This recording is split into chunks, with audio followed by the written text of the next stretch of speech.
So student, today I will tell you about osmoregulation in animals. I have already told you what is osmoregulation. So what is osmoregulation? The maintenance of, you can define osmoregulation that the maintenance of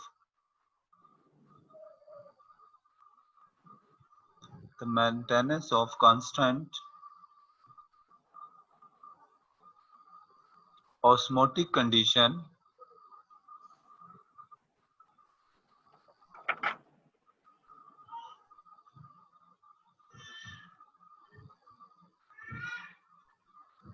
in the body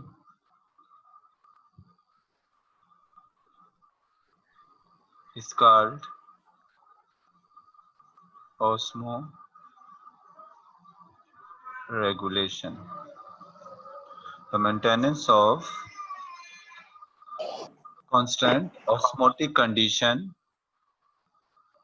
in the body is called osmoregulation. What is osmotic condition? So what is osmotic condition? Osmotic condition means concentration of water and solute concentration. Osmotic condition means water Water and and solute concentration. solute concentration. So simply you can say that what is osmoregulation? The maintenance of water and solute concentration within a body. Every organism have a constant concentration of water in their in their body, and when they maintain or they regulate this concentration of water and solute in their body, this is called osmoregulation.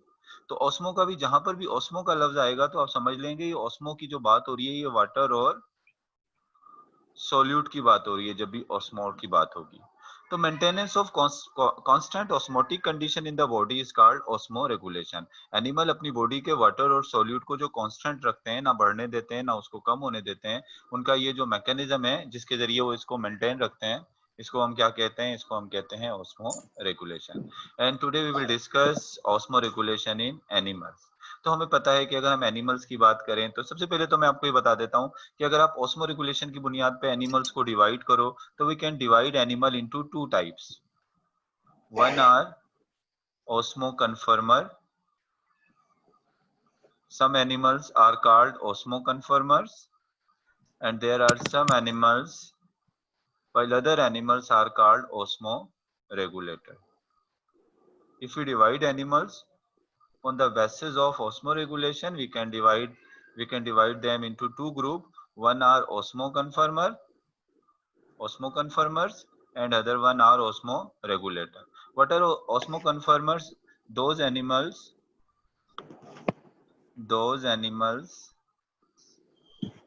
whose body fluid is isotonic to external condition or external environment.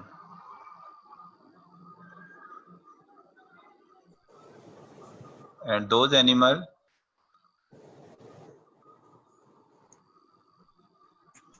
whose body fluid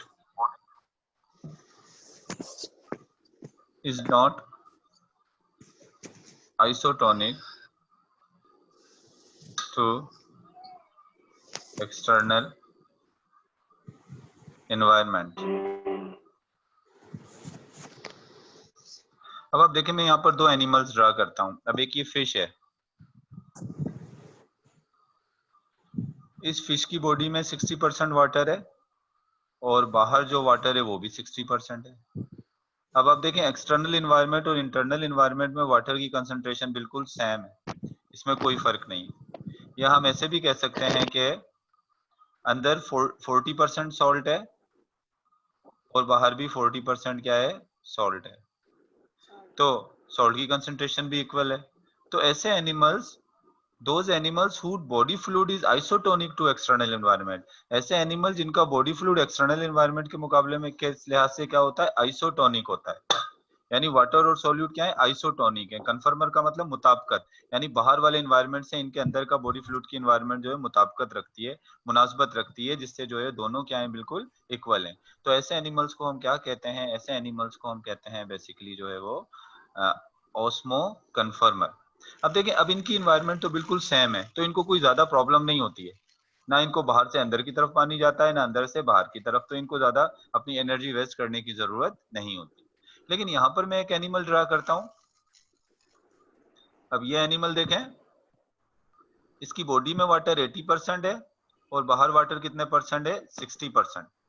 तो अब ये animal hypotonic है, किसके मुकाबले में, अपनी environment के मुकाबले में। इन्वायरमेंट में वाटर कम है और बॉडी में वाटर क्या है, ज्यादा है। और इसी तरीके से दूसरा एनिमल जो है, ये एनिमल दूसरा बना लेता हूं। इसके पास बाहर 80% वाटर है और अंदर कितने परसेंट वाटर है, 60% वाटर है। अब आप देखें, ये आइसोटोनिक नहीं है। ये एनिमल की, इस एनिमल की आउटर इन्वायरमेंट जो है वो क्या है, हाइपरटोनिक है, यानी पानी कम है। और इस एनिमल की जो आउटर इन्वायरमेंट है वो क्या है, हाइपोटोनिक है, यानी वहां पानी ज्यादा है। तो अब ये जो एनिमल्स हैं, जिनकी इंटरनल इन्वायरमेट एक्सटर्नल इन्वायरमेंट के लिहाज से आइसोटोनिक नहीं है, इन एनिमल्स को हम क्या कहते हैं, इन एनिमल्स को हम कहते हैं बेसिकली ऑस्मो रेगुलेटर। यानी अब इनको रेगुलेट करना पड़ेगा, इनको मेहनत करनी पड़ेगी। इसको अपनी इन्वायरमेंट को हाइपोटोनिक रखने के लिए मेहनत करनी पड़ेगी, क्योंकि इसके अंदर से पानी बाहर जा सकता है। तो इसको अपनी इन्वायरमेंट हाइपोटोनिक रखने के लिए मेहनत करनी पड़ेगी। और इसके अंदर क्या होगा, बाहर से पानी अंदर आ सकता है बहुत ज्यादा। तो इसकी अपनी इन्वायरमेंट को हाइपरटोनिक रखने के लिए क्या करनी पड़ेगी, थोड़ी मेहनत करनी पड़ेगी। तो इनको अपने ऑस्मोटिक कंडीशन को रेगुलेट करना पड़ता है। तो ये ऑस्मो रेगुलेटर है। और इनको कोई रेगुलेशन की जरूरत नहीं है, तो ये क्या है, ऑस्मो कन्फर्मर है। अच्छा, दूसरा डिफरेंस इन दोनों में क्या होता है, फाउंड इन स्पेसिफिक एरिया। अब ऑस्मो कन्फर्मर आपको दुनिया में हर जगह नहीं मिलेंगे, ये स्पेसिफिक एरिया में मिलते हैं, यानी उसी एरिया में मिलेंगे जहां पर उनकी ऑस्मोटिक कंडीशन जहां पर मिलती है। यानी ऐसा एनवायरनमेंट जहां पर 60% वाटर है और सॉल्ट 40% है, उसी जगह पे पाए जाएंगे, हर जगह ये नहीं पाए जाते। तो ये स्पेसिफिक एरियाज में पाए जाते हैं। जबकि ऑस्मो रेगुलेटर जो है, क्योंकि वो अपने वाटर और सोल्यूट की कंसेंट्रेशन को रेगुलेट कर सकते हैं, तो फाउंड इन वाइड रेंज। और ये क्या पाए जाते हैं, फाउंड इन वाइड रेंज, ये हर जगह पर पाए जाते हैं। और इसकी अगर हम एग्जांपल्स लें, ऑस्मो कन्फर्मर की एग्जांपल्स देखें, तो ऑल मेरीन वाटर इनवर्टिब्रेट्स, यानी तमाम मेरीन वाटर जो इनवर्टिब्रेट्स होते हैं वो क्या होते हैं, वो ऑस्मो कन्फर्मर होते हैं। इसके अलावा वर्टिब्रेट में क्या आ जाती है, हैग फिश। एक फिश होती है, स्नेक की तरह होती है, ऐसे ऐसे स्नेक की तरह एक फिश होती है, इसको कहते हैं हैग फिश। और हैग फिश जो है वो भी क्या है, ओस्मो कन्फर्मर है। अच्छा, ओस्मो रेगुलेटर कौन आ जाते हैं, मोस्ट ऑफ दी मेरीन, ज्यादातर मेरीन एनिमल जो हैं वो क्या है, वो ओस्मो रेगुलेटर हैं। इसके अलावा almost all fresh water animal and almost all fresh water animal, और ज्यादातर फ्रेश वाटर एनिमल जो हैं वो क्या होते हैं, वो ओस्मो रेगुलेटर होते हैं। So here I told you, first of all, here I told you what is osmoregulation. So simply you can say that maintenance of solute and water within a body is called osmoregulation. And on the basis of external condition, animals may either be osmoregulator or osmoconformer with respect to their external environment. With respect to their external environment, animal may be osmoconformer or they may be osmoregulator. When their internal body fluid concentration is same as external environment, they are called osmoconformer. When their body fluid concentration is different from external environment, they are called osmoregulator. And I told you that osmoconformer found in a specific area where their body, the area or the area, habitat whose where body concentration or fluid concentration is resemble with their external environment, they are found in such area. And osmoregulator found in wide range of habitat because they can regulate their body fluid or body salt or body water concentration. तो देखें, अब हम बात करेंगे osmo regulation in animals में। तो अब animals जो होते हैं वो कुछ एनिमल्स ऐसे होते हैं जो एक्वेटिक होते हैं। एक्वेटिक का मतलब क्या है, पानी में पाए जाते हैं। और कुछ एनिमल्स ऐसे होते हैं जो जमीन पर पाए जाते हैं, उन एनिमल्स को हम क्या कह रहे हैं, they are called terrestrial animals. तो first of all I will tell you about osmoregulation in aquatic animals. तो first of all we will discuss osmoregulation in aquatic animals. Osmoregulation in aquatic animals. Now aquatic animals are further divided into two types. We can divide aquatic animals into two types. One are freshwater animals, those animals which are found in freshwater. Freshwater means the water which has low concentration of salt. It's called freshwater. The water of ponds, the water of canals, the water of rivers are freshwater. So those animals which are found in freshwater, they are called freshwater animals, and there are certain animals which are found in marine water. So they are called marine water animals. First of all, I will discuss osmoregulation in freshwater animals. सबसे पहले जो हम discuss करेंगे वो कौन से animals के अंदर ऑस्मोरेगुलेशन को डिस्कस करेंगे। पहले हम डिस्कस करेंगे फ्रेश वाटर एनिमल्स के अंदर ऑस्मोरेगुलेशन को जो है वो डिस्कस करेंगे। तो हियर ऑस्मोरेगुलेशन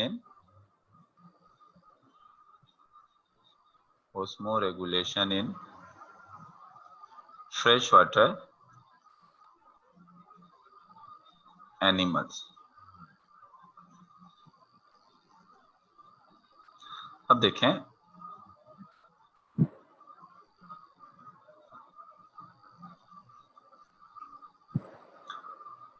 फॉर एग्जाम्पल ये एक पॉन्ड है, ये मैंने क्या बना दिया, ये एक मैंने पॉन्ड बना दिया। सबसे पहले हमें पता है कि फ्रेश वाटर के अंदर फ्रेश वाटर क्या होता है, फ्रेश वाटर हाइपोटोनिक होता है।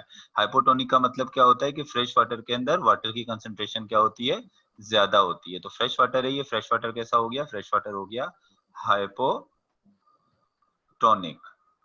अब फ्रेश वाटर के अंदर एक तो होती है फिश। फ्रेश वाटर में एक तो क्या है, बहुत सारे एनिमल्स होते हैं, लेकिन यहाँ पर हम डिस्कस कर रहे हैं क्योंकि मेन जो एनिमल जो फ्रेश वाटर में पाया जाता है वो क्या है, फिश। एक तो ये फिश हो गई, और दूसरे क्या होते हैं, यूनिसेलुलर एनिमल्स, यूनिसेलुलर प्रोटोजोआ। दूसरे एनिमल्स कौन से हो गए, जो यूनिसेलुलर।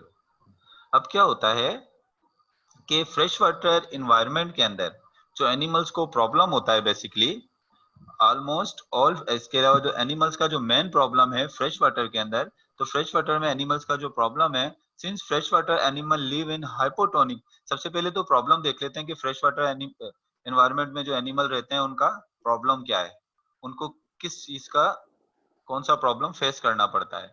तो प्रॉब्लम जो इनका होता है वो ये होता है, since fresh water animal live in hypotonic environment, ये किसमें रहते हैं, they live in hypotonic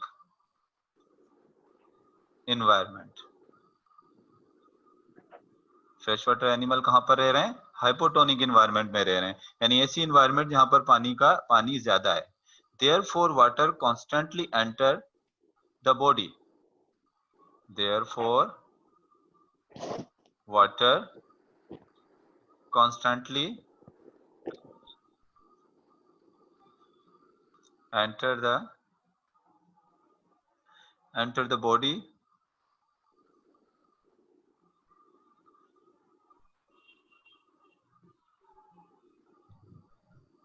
body and they face continuously enter the body and they face they face deficiency of salt and excess of water। अब देखो क्या होता है, देखें बाहर जो वाटर ज्यादा है, अंदर इनकी बॉडी में वाटर कम है। तो हमें पता है ऑस्मोसिस के थ्रू क्या होता है, हाई कंसंट्रेशन से वाटर कहाँ जाता है, लो कंसंट्रेशन की तरफ। तो कंटिन्यूअसली इनकी बॉडी में क्या जाएगा, वाटर जाएगा, यानी वाटर की कंसंट्रेशन ज्यादा हो जाएगी। और डेफिनेटली जब वाटर की कंसंट्रेशन ज्यादा हो रही है तो सॉल्ट की कंसंट्रेशन क्या हो जाएगी, कम हो जाएगी। यानी इनके पास क्या हो जाएगा, एक्सेसिव वाटर, बॉडी में एक्सेसिव क्या हो जाएगा, वाटर हो जाएगा, और लो क्या हो जाएगा, लो इनकी बॉडी में सॉल्ट हो जाएगा। लेकिन अब इसको क्या करना है, इसको तो अपनी इन्वायरमेंट को हाइपरटोनिक रखना है ना, क्योंकि बाहर की इन्वायरमेंट क्या है, हाइपोटोनिक है, उसमें वाटर ज्यादा है। लेकिन जो फ्रेश वाटर जो फिश होती हैं, जो फ्रेश वाटर यूनिसेलुलर ऑर्गेनिज्म है, वो बाहर के मुकाबले में उनकी बॉडी में वाटर थोड़ा क्या है, कम है, यहाँ भी 60%। तो अब अपनी बॉडी को ये हाइपरटोनिक किस तरीके से रखते हैं? सबसे पहले तो हम देख लेते हैं ये यूनिसेलुलर किस तरीके से इस चीज से अपने आप को बचाएंगे कि इनकी बॉडी में जब कंटिन्यूअसली वाटर आता है तो वाटर को कैसे एक्सक्रीट आउट करते हैं या वाटर को किस तरीके से रिमूव करते हैं। तो यूनिसेलुलर जो प्रोटोजोन है या जो यूनिसेलुलर ऑर्गेनिज्म है जो फ्रेश वाटर के अंदर होते हैं, इनके पास कौन सी चीज होती है जिसके जरिए ये अपने वाटर को रिमूव करते हैं? ये है वह कॉन्ट्रैक्टाइल वैक्यूल। इनके पास क्या होता है? इनके पास होता है कॉन्ट्रैक्टाइल वैक्यूल। अब इधर देखें, ये अमेबा है, या क्लेमेडोनास की बात करें तो क्लेमेडोनास भी इनके पास क्या होते हैं? वैक्यूल्स होते हैं, जिनको हम कहते हैं कॉन्ट्रैक्टाइल वैक्यूल। जब इसकी बॉडी में एक्सेसिव वाटर आ जाएगा, जब ज्यादा पानी आ जाएगा, तो वो पानी कहाँ जमा हो जाएगा? वो पानी इस कॉन्ट्रैक्टाइल वैक्यूल में जमा हो जाएगा। पानी को कहाँ जमा कर देंगे? इस कॉन्ट्रैक्टाइल वैक्यूल में ये वाटर जो है वो जमा हो जाएगा। एक्सेसिव वाटर जो बॉडी में आया, क्योंकि बाहर हाइपोटोनिक है तो पानी ज्यादा आएगा, और वो पानी कहाँ जमा हो जाएगा? वो पानी जमा हो जाएगा इस कॉन्ट्रैक्टाइल वैक्यूल में। फिर क्या होगा? जब ये ज्यादा पानी आ जाता है तो यही कॉन्ट्रैक्टाइल वैक्यूल जो है वो क्या होता है? कॉन्ट्रैक्ट होता है, इसे सिकुड़ जाता है, इसे कॉन्ट्रैक्ट होगा। जैसे ये कॉन्ट्रैक्टाइल वैक्यूल कॉन्ट्रैक्ट होगा तो इसके अंदर का जो वाटर होगा, कॉन्ट्रैक्टाइल वैक्यूल जब कॉन्ट्रैक्ट होगा तो इसके अंदर का वाटर जो है वो क्या हो जाएगा? बाहर एक्सक्रीट आउट हो जाएगा, बाहर निकाल दिया पानी को। एक minute, just a minute.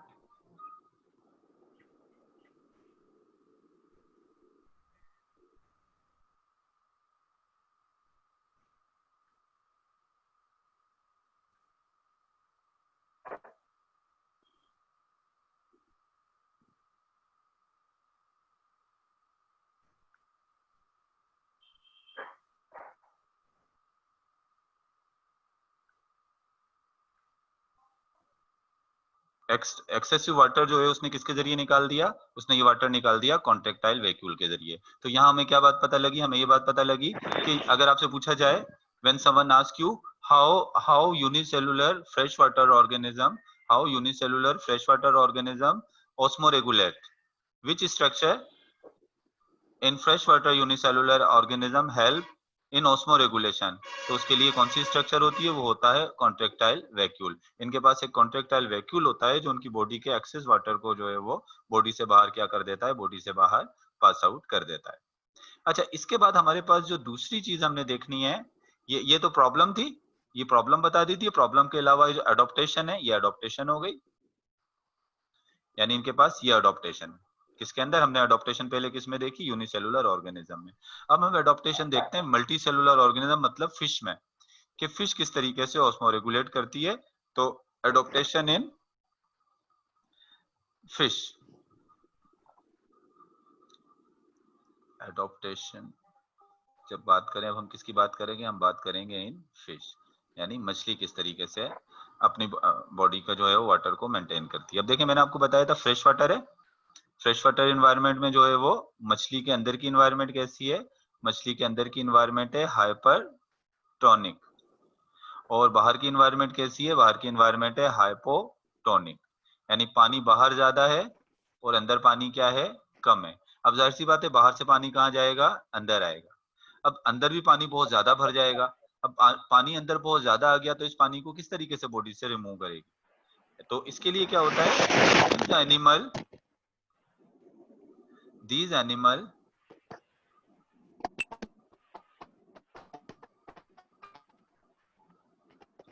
deal with these problems। these problem में मतलब ये कौन से वाले प्रॉब्लम की मैं बात कर रहा हूँ? ये मैं उस प्रॉब्लम की बात कर रहा हूँ जो मैंने पहले बताए थे, जो फ्रेश वाटर एनिमल्स को होते हैं। by producing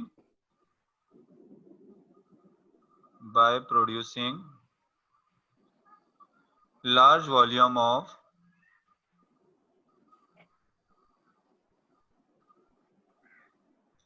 dilute urine। मतलब अब देखो, बॉडी में पानी ज्यादा आ गया तो काम क्या करेंगे? ये काम ये करेंगे कि उस पानी को जो है वो अपने यूरिन के साथ बॉडी से बाहर निकाल देंगे। ऐसा यूरिन जिसमें वाटर की कंसंट्रेशन ज्यादा होती है वो कैसा यूरिन होता है? वो होता है डाइल्यूट यूरिन। हमारे पास भी ऐसा ही होता है कि हम ह्यूमन भी जब ज्यादा पानी पी लेते हैं ना, जब हम ज्यादा पानी पी लेते हैं तो हम कैसा यूरिन पास करते हैं? Dilute urine. और जब हम पानी कम पीते हैं तो हम कैसा यूरिन पास करते हैं? Concentrated urine. तो अब क्या होता है कि अगर इसकी बॉडी में 60 से लेके पानी जो है वो 20% पानी भी इसकी बॉडी में आ गया, इसकी बॉडी में 80% वाटर आ गया, तो 20% वाटर जो है वो किसके साथ? यूरिन के साथ निकल जाएगा। तो दोबारा वाटर की कंसंट्रेशन कितनी हो जाएगी? 60%। तो यानी जो एक्सेस वाटर आता है, जो ज्यादा पानी इसकी बॉडी में आ जाता है, तो उसको किसके जरिए निकाल देता है? यूरिन के जरिए निकाल देता है। अब वाटर के साथ थोड़े बहुत सॉल्ट भी रिमूव हो जाते हैं, सॉल्ट भी निकल जाते हैं इसकी बॉडी से। अब इसकी बॉडी में सॉल्ट की कमी भी आ जाती है। तो सॉल्ट की कमी को किस तरीके से पूरा करते हैं? तो सॉल्ट की कमी को पूरा करने के लिए क्या करते हैं? Their kidney reabsorb salt. देखिए हमारी जो किडनी होती है वो अक्सर किसको रीअब्सॉर्ब करती हैं? वाटर को। यानी जब हमारी किडनी से ऐसे यूरिन पास हो रहा होता है तो इस यूरिन में से वाटर क्या होता है? रीअब्सॉर्ब हो जाता है। लेकिन फ्रेश वाटर एनिमल्स के पास तो वाटर बहुत ज्यादा होता है, इनको वाटर को रीअब्सॉर्ब करने की जरूरत ही नहीं है। इनके पास तो थोड़ी सॉल्ट की कमी होती है, तो इनकी किडनी किस चीज को रीअब्सॉर्ब कर लेती है? सॉल्ट जो है वो इनकी किडनी में दोबारा रीअब्सॉर्ब हो जाता है ताकि वो बॉडी से बाहर ना निकले। और इसके अलावा एक जगह और है जहां से ये सॉल्ट लेती हैं। Salts are also obtained salt are also obtained from the food they eat। तो ये सॉल्ट कहाँ से लेते हैं? अक्सर समंदर की उसके अंदर फ्रेश वाटर में जो काई होती है जिसको ये खाते हैं, एलजी को, तो एलजी भी क्या होती है? वो भी सॉल्टी होती है। जब वो उसको खाते हैं तो उसका जो सॉल्ट होता है वो भी इनकी बॉडी के अंदर सॉल्ट को मेंटेन करने में क्या करता है? हेल्प करता है। So this was all about osmoregulation in animal. What I told you about osmoregulation in freshwater animal, I told you to you about osmoregulation in freshwater environment और aquatic fresh water aquatic environment. तो fresh water के अंदर हमने पढ़ा कि fresh water animals को किस चीज का प्रॉब्लम होता है? फ्रेश वाटर एनिमल्स को प्रॉब्लम इस चीज का होता है कि इनके बाहर, इनके आउटसाइड जो इन्वायरमेंट होती है वो क्या होती है? वो होती है हाइपोटोनिक। हाइपोटोनिक का मतलब क्या होता है? कि उसमें वाटर की कंसंट्रेशन ज्यादा होती है। ये अगर बात कर लें तो वाटर कितने परसेंट है बाहर? 80% है। और अंदर इनके पानी कितने परसेंट है? 60% है। और इसी तरीके से जो यूनिसेलुलर ऑर्गेनिज्म होते हैं जैसे अमेबा हो गया, केलेमेडोनास हो गया, जो फ्रेश वाटर में पाए जाते हैं, उनको भी सेम यही प्रॉब्लम है। बाहर 80% वाटर है और अंदर कितने परसेंट वाटर है? 60% वाटर है। अब इनको अपने 60% वाटर को मेंटेन करने के लिए क्या करना पड़ता है? जाहिर सी बात है, बाहर पानी ज्यादा है, अंदर पानी कम है, तो ऑस्मोसिस का रूल है ये कि हाई कंसंट्रेशन से वाटर कहाँ जाएगा? लो कंसंट्रेशन की तरफ। यहाँ भी पानी हाई कंसंट्रेशन से कहाँ जाएगा? लो कंसंट्रेशन की तरफ। जब बाहर से पानी अंदर हो जाता है और ज्यादा पानी अंदर जाकर इसको 80% या 90% वाटर तक पहुंच जाता है, तो इनके पास क्या मौजूद होता है? Contractile vacuole. जो 90% वाटर हो गया है तो इसमें से 30% वाटर किसमें चला जाएगा? वो चला जाएगा कॉन्ट्रेक्टाइल वैक्यूल में, स्टोर हो जाएगा। और कॉन्ट्रेक्टाइल वैक्यूल कॉन्ट्रैक्ट होकर इसको बाहर निकाल देगा और दोबारा इनकी बॉडी में वाटर की कंसंट्रेशन कितनी हो जाएगी? 60 हो जाएगी। तो इस तरीके से ये वाटर को मेंटेन करके रखते हैं। क्या? यूनिसेलुलर ऑर्गेनिज्म के पास ये स्ट्रेटेजी होती है। अगर मल्टी सेलुलर एनिमल में हम फिश को देखें तो फिश कैसे वाटर को मेंटेन करती है? अपने इंटरनल एनवायरनमेंट को कैसे हाइपरटोनिक रखती है? जब ज्यादा पानी अंदर आ गया, मिसाल के तौर पे 90% वाटर हो गया, बाहर से पानी भी अंदर आ गया, अब क्या होगा? जो 30% वाटर है वो किसके जरिए रिलीज हो जाएगा? वो इसकी यूरिन के जरिए बॉडी से जो है वो कहाँ पास हो जाएगा। मतलब ये कैसा यूरिन प्रोड्यूस करेगी? ये डाइल्यूट जो है वो यूरिन प्रोड्यूस करेगा। और जब यूरिन बाहर रिलीज होता है तो यूरिन, इसका सॉल्ट भी जो है वो बॉडी में क्या होते हैं? कम होते हैं। सॉल्ट की कंसंट्रेशन भी बॉडी में कम होती है।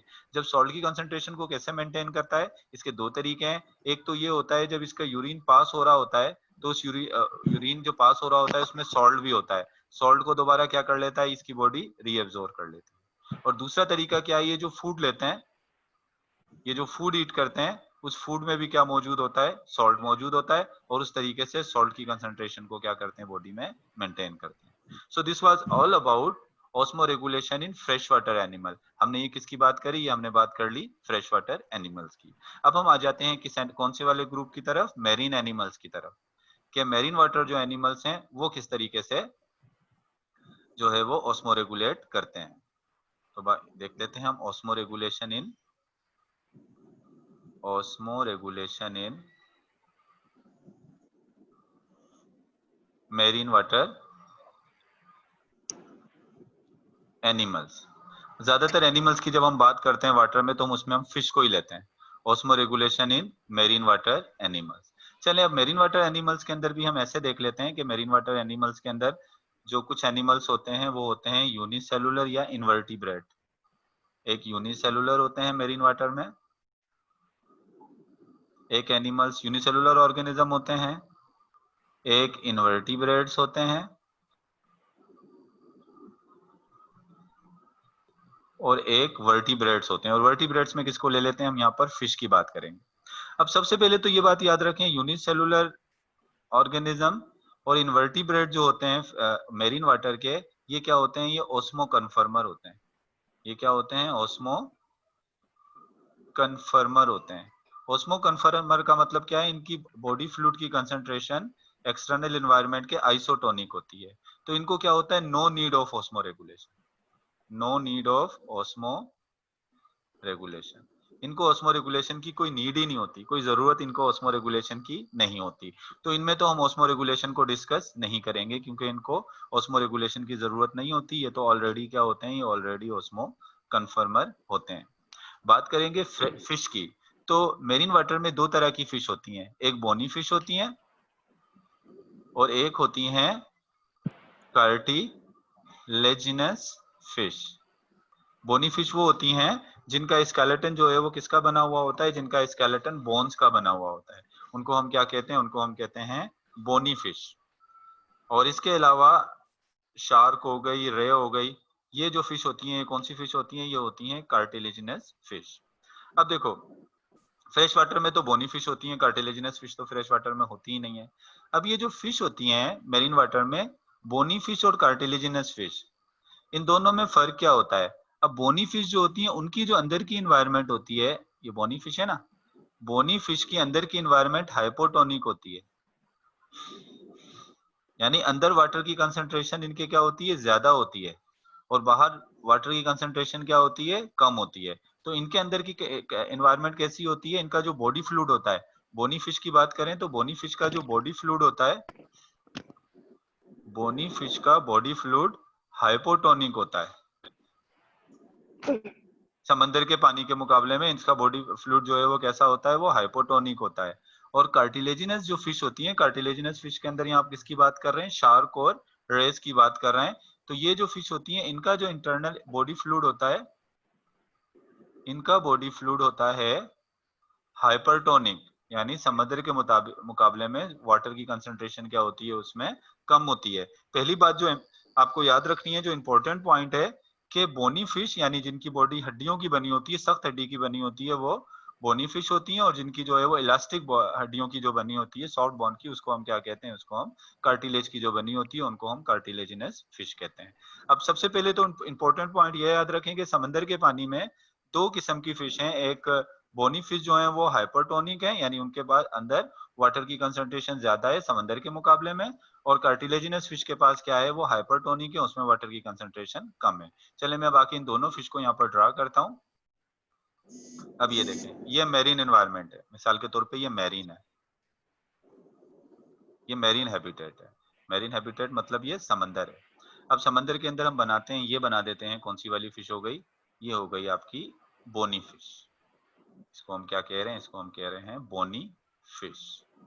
और ये जो है वो, ये जो मैं फिश ड्रा कर रहा हूं यहाँ पर, ये कौन सी फिश है, ये है कार्टिलेजिनस फिश।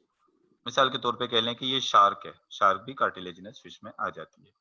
तो इसके अंदर की इन्वायरमेंट कैसी है, इसके अंदर की इन्वायरमेंट जो है वो हाइपरटोनिक है, इसको अंदर ही लिख देता हूँ। इसके सॉरी हाइपोटोनिक है, इसके अंदर की इन्वायरमेंट क्या है, हाइपोटोनिक। से फॉर एग्जांपल हम कह लेते हैं इसके अंदर वाटर की कंसंट्रेशन 80% है और बाहर जो वाटर की कंसंट्रेशन है वो कितने परसेंट है, 60%। तो आप देख लें बाहर के मुकाबले में वाटर अंदर ज्यादा है, तो इसकी अंदर की कंडीशन कैसी हो गई, हाइपोटोनिक। और यहाँ पर जो है ये वाली जो फिश होती है, इस वाली फिश के अंदर जो वाटर की कंसंट्रेशन है, फॉर एग्जांपल कह देते हैं कि इसके वाटर की कंसंट्रेशन जो है वो 50% है इसके अंदर। और बाहर जो वाटर की कंसंट्रेशन है वो कितनी परसेंट है, 60% है। तो अब आप देखें इसके अंदर वाटर की कंसंट्रेशन बाहर के मुकाबले में क्या है, कम है। तो इसके अंदर की जो एनवायरनमेंट हो गई वो कैसी हो गई, वो हो गई हाइपरटोनिक। अब हमने देखना ये है कि ये अपनी एनवायरनमेंट को हाइपोटोनिक कैसे रखती है और ये अपनी एनवायरनमेंट को हाइपरटोनिक जो है वो किस तरीके से रखती है। सबसे पहले तो बोनी फिश को देख लेते हैं कि ये बोनी फिश जो है वो अपने एनवायरनमेंट को हाइपोटोनिक कैसे रखती हैं। अब इनका प्रॉब्लम क्या होगा इस एनवायरनमेंट में, मेरीन वाटर एनवायरनमेंट का प्रॉब्लम क्या है, इस बोनी फिश को क्या प्रॉब्लम होगा, इस बोनी फिश के साथ प्रॉब्लम ये है इसके अंदर का पानी बाहर चला जाएगा और इसको क्या होगा, बाहर से पानी जो है वो कहाँ की तरफ आएगा, अंदर की तरफ। अब इन प्रॉब्लम को ये कैसे डील करती है, अपने आप को हाइपोटोनिक कैसे रखती है, इसका देख लेते हैं। ये क्या करती है, कंटिन्यूअसली ड्रिंक वाटर। ये अपने एनवायरनमेंट को हाइपोटोनिक रखने के लिए क्या करती है, कंटिन्यूअसली ड्रिंक वाटर। मुसलसल ये पानी पीती रहती है, यानी अगर पानी बाहर निकल भी जाएगा तो ये कंटिन्यूअसली वाटर को क्या करती है, ड्रिंक करती है, कंटिन्यूअसली पानी पीती रहती है। अब समंदर का पानी कंटिन्यूअसली पिएगी तो जाहिर सी बात है उसके साथ जो है वो सॉल्ट भी तो अंदर आएगा, नमक, सॉल्ट भी ज्यादा हो जाएगा। अब एक्सेस जो सॉल्ट होगा तो सॉल्ट को कैसे निकालेगी, जब बॉडी को एक्सेसिव वाटर, समंदर के पानी में तो सॉल्ट ज्यादा होता ही है, तो पानी जब पिएगी तो साथ में सॉल्ट भी अंदर आएगा और अगर सॉल्ट ज्यादा होगा फिर इसकी एनवायरनमेंट को हाइपरटोनिक कर देगा। तो जो एक्सेसिव सॉल्ट होता है, सॉल्ट को कहां से रिमूव कर देता है, सॉल्ट रिमूव फ्रॉम गिल्स, यानी इसकी या तो सॉल्ट को कहां से निकालता है, गिल्स के जरिए निकाल देता है। या फिर इसकी कुछ फिश ऐसी होती हैं जिनके रेक्टम के अंदर एक होता है रेक्टल ग्लैंड, एक क्या होता है, रेक्टल ग्लैंड। रेक्टल में जो है वो सॉल्ट सीक्रेटिंग ग्लैंड होता है, रेक्टम में होता है सॉल्ट सीक्रेटिंग ग्लैंड। यहाँ पर एक सॉल्ट को सीक्रेट करने वाला ग्लैंड होता है जो बॉडी में एक्स्ट्रा सॉल्ट। तो कंटिन्यूअसली वाटर को क्या करती है, कंटिन्यूअसली वाटर को ड्रिंक करती है, मुसलसल पानी पीती रहती है। जब पानी पिएगी तो पानी के साथ सॉल्ट भी आ जाएगा, सॉल्ट को बाहर निकाल देती है, पानी को बॉडी में रख लेती है। तो उससे क्या हो जाता है, इससे इसकी बॉडी का जो अंदर की एनवायरनमेंट है वो कैसी रहती है, वो हाइपोटोनिक ही रहती है। इसके बाद बात कर लेते हैं कार्टिलेजिनस फिश की। ये अपनी एनवायरनमेंट को हाइपरटोनिक कैसे रखती है। देखो ये अपनी एनवायरनमेंट को हाइपरटोनिक इस तरह से रखती है कि यूरिन जो होता है ना, यूरिन में सॉल्ट की कंसंट्रेशन ज्यादा होती है। ये क्या करती है, नॉट, इसकी अगर बात करें इनकी, तो ये क्या करते हैं, अब स्लाइटली हाइपरटोनिक कैसे रखते हैं ये osmotic body fluid by in their surrounding, the storing high concentration of urea in their body. ये क्या करते हैं, store high concentration of urea in their body. हमें पता है यूरिया भी एक तरीके से सॉल्ट ही है। ये क्या करते हैं, अपनी बॉडी में यूरिया को स्टोर करके रखते हैं। जब यूरिया बहुत ज्यादा स्टोर होकर रहेगा तो बॉडी की ऑलमोस्ट क्या हो जाएगा, बॉडी के अंदर जो है वो सॉल्ट की कंसंट्रेशन ज्यादा हो जाएगी। जब सॉल्ट की कंसंट्रेशन ज्यादा हो जाएगी तो ऑलमोस्ट क्या होगा कि वाटर की परसेंटेज वैसे ही उसके मुकाबले में क्या हो जाएगी, कम हो जाएगी। They do not have problem to water loss, और उस वजह से उनको वाटर लॉस का प्रॉब्लम जो है वो नहीं होता। जब सॉल्ट ज्यादा हो जाता है तो उसकी वजह से फिर क्या होगा, इसके अंदर का पानी बाहर की तरफ मूव नहीं करेगा। और अब लेकिन एक बात आप ये भी सोच सकते हैं कि यूरिया जो होता है, यूरिया तो एक नुकसानदेह होता है ना, यूरिया तो नुकसान भी कर सकता है इसकी बॉडी के अंदर। तो इनके पास कुछ एंजाइम्स होते हैं जो एंजाइम इसकी यूरिया की टॉक्सिसिटी को क्या कर देते हैं, खत्म कर देते हैं या उसको कम कर देते हैं। So this was all about osmoregulation in marine water animals और मेरीन वाटर हैबिटेट। इसमें मैंने आपको क्या बताया, देखो मेरीन वाटर के अंदर जो मेरीन वाटर, एक मिनट में आप लोगों की अटेंडेंस ले लूं फिर उसके बाद मैं डिस्कस करता हूँ।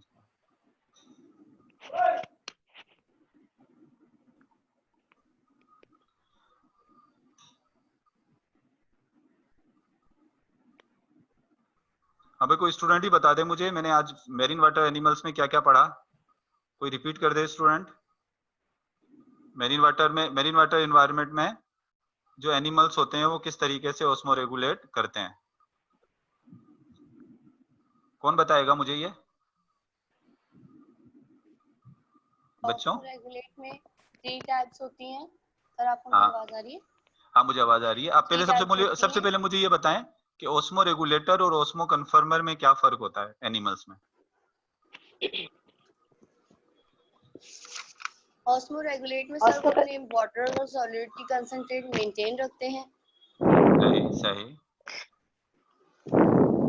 यानी ओस्मो रेगुल Yes, सर जी पूछे ओस्मो कन्फर्मर में की बॉडी फ्लूइड की कंडीशन कैसी होती है और ओस्मो रेगुलेटर की बॉडी फ्लूइड की कंडीशन कैसी होती है, ये बताएं मुझे।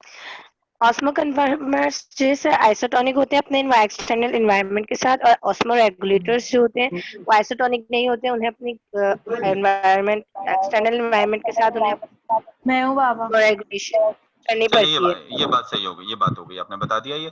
अब आगे मुझे एक बात बता, आपको मैंने आपको बताया था हमने एक्वेटिक एनिमल में ऑस्मो रेगुलेशन देखनी है और हमने देखनी है फ्रेश वाटर एनिमल के अंदर ऑस्मो रेगुलेशन देखनी है। अब कोई स्टूडेंट मुझे ये बताए कि जो एक्वेटिक एनिमल्स होते हैं, एक्वेटिक एनिमल्स को प्रॉब्लम क्या होता है, उनको ऑस्मो रेगुलेशन के हवाले से क्या प्रॉब्लम फेस करना पड़ता है और उस प्रॉब्लम का उन्होंने सोल्यूशन उनके पास क्या होता है, ये बता दें। सर उनके पास जो है एक्सेस वाटर होता है और सॉल्ट की कंसंट्रेशन कम होती है एक्सटर्नल एनवायरनमेंट में, फ्रेश वाटर जो एनिमल फिशेस होती हैं। हाँ सही सही। प्रॉब्लम सर वो ये होती है कि वो सर, हाइपोटोनिक adapt- एनवायरनमेंट में रहते हैं। और उनकी बॉडी में वाटर एंटर ज्यादा होगा क्योंकि बाहर पानी ज्यादा है, Water अंदर enter पानी ज्यादा कम, एंटर होगा, उनके पास Enter एक्सेस होगा। वाटर होता है, एक्सेस वाटर हो जाता है। Excess Excess water। तो वाटर। क्या क्या क्या यस सर, तो वो इसकी जो है यूरिन सोल्यूशन क्या है? Urine pass urine. आउट करेंगे तो सर उसमें वाटर की concentration, dilute urine pass out करेंगे तो इस तरह उनकी जो वाटर की कंसंट्रेशन होगी ज्यादा बाहर हो जाएगी और अपने गिल्स से जो है ना सॉल्ट को एब्जॉर्ब कर लेंगे। उनके गिल्स जो होते हैं वो भी सॉल्ट को एब्जॉर्ब कर और रहे वाटर होते हैं। और सॉल्टी फूड खाएंगे, सही है ना, ये हो गया। अच्छा यूनिसेलुलर जो एनिमल्स, मिसाल तो प्रोटोजोन्स, ये जो यूनिसेलुलर प्रोटोजोन्स होते हैं जी उनके पास क्या होता सर, है उनके वाटर पास कॉन्ट्रेक्टाइल वैक्यूल होते हैं, सही कॉन्ट्रेक्टाइल वैक्यूल होते हैं जहाँ कॉन्ट्रेक्टाइल पे वो वैक्यूल हो गया, वाटर को सही है जी, वहाँ गुड गुड गुड। से वो एक्सक्रीट भी करते हैं और लेते भी हैं। हाँ गुड। अब इसके बाद आप मुझे एक स्टूडेंट ये बताइए कि जो मेरीन वाटर एनिमल्स होते हैं, मेरीन वाटर एनिमल्स जो हैं वो सबसे पहले उनमें यूनिसेलुलर ऑर्गेनिज्म की बात कर लेते हैं, उसमें इनवर्टिब्रेट होते हैं, उसमें वर्टिब्रेट होते हैं। अच्छा यूनिसेलुलर जो सर ऑर्गेनिज्म वो होते हैं आइसोटोनिक होता है, आइसोटोनिक होते हैं, और इनवर्टिब्रेट किस तरह ऑस्मो रेगुलेट करते हैं? वो ऑस्मो इनवर्टिब्रेट, कन्फर्मर्स होते हैं। वो भी ऑस्मो कन्फर्मर ऑस्मो होते हैं। कन्फर्म, अच्छा मेरीन वाटर के अंदर जी दो सर। तरह की फिश होती हैं, एक बोनी फिश और एक कार्टिलेजिनस फिश। यस आप सर, बताएं बोनी फिश एक और कार्टिलेज कार्टिलेजिनस फिशेस। दोनों की इंटरनल एनवायरनमेंट में क्या डिफरेंस होता है? बोनी फिश सर हाइपोटोनिक होती है और कार्टिलेज कंसंट्रेशन हाइपर ज्यादा होती है और हाइपरटोनिक होती है। एक कार्टिलेजन एक में बता दे, वाटर कंसंट्रेशन कम होती है। हाइपोटोनिक होती है और ये हाइपरटोनिक होती है। अच्छा इसके हाइपरटोनिक अलावा होती हाइपरटोनिक होती है। अच्छा अब सबसे पहले बताएं कि बोनी जो फिश होती है, अच्छा जिससे पूछूं तो चलें वही बता दें मुझे। अलीशा आप मुझे बता दो, अलीशा मलिक आप मुझे बता दो कि ये जो बोनी फिश होती हैं, बोनी फिश अपनी इन्वायरमेंट को हाइपोटोनिक कैसे रखती हैं, अपने इंटरनल फ्लूइड को हाइपोटोनिक, क्योंकि होती तो हाइपरटोनिक इन्वायरमेंट में है, तो अपने बॉडी फ्लूइड को हाइपोटोनिक कैसे रखती हैं? अलीशा,